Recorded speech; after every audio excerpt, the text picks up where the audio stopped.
कालच्या ब्लॉगमध्ये तुम्ही जसं बघितलं असेल की किरण आली आहे घरी आणि आज आम्ही दोघे कुठेतरी बाहेर चाललो. कुठे चाललो ते मी तुम्हाला पुढे सांगतेच, त्यामुळे व्लॉग नक्की एंडपर्यंत बघा. पण त्याआधी काल किरण आली आणि येताना मला एवढं सगळं सामान आलं, तुम्ही कालच्या ब्लॉगमध्ये बघितलंच असेल. ते सगळं एकूण एक सामान माझ्या मम्मीने पाठवलेलं आहे. ते सगळं सामान इथे भेटतं, पण तरी तिने पाठवलं. बघा शेवटी आईचं प्रेम कसं असतं.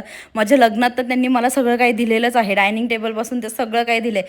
पण माझं आज लग्न झाल्यावर सुद्धा ते मला कुठल्याच गोष्टीची कमी पडून देत नाही. असे आईवडील असणंच म्हणजे खूपच जास्त, म्हणजे मी खूप स्वतःला भारी समजते की मला असे आईवडील मिळालेले आहेत की जे मला कुठल्याच गोष्टीची कमी पडून देत नाही. आणि त्याच्यानंतर आम्ही चाललो होतो मुंबईला, बिकॉज मला थोडंसं सामान घ्यायचं होतं. सो आम्ही जेटीवरून फेरी पकडली आणि पहिलं खायला बसलो, कारण की आम्हाला खूप भूक लागली होती. समोर जे आहे ना ते घारापुरीचं डोंगर आहे, म्हणजेच एलिफंटा. आम्ही गेलेलो आहे लहानपणी, खूप भारी आहे तिथे. आणि समोर आहे आपली मुंबई. सो आम्ही डायरेक्ट भाऊच्या धक्क्याला गेलो आणि भाऊच्या धक्क्यावरून टॅक्सी पकडून गेलो मार्केटला. आणि तिथे जाऊन मला थोडंसं सामान वगैरे घ्यायचं होतं, ते घेतलं मी.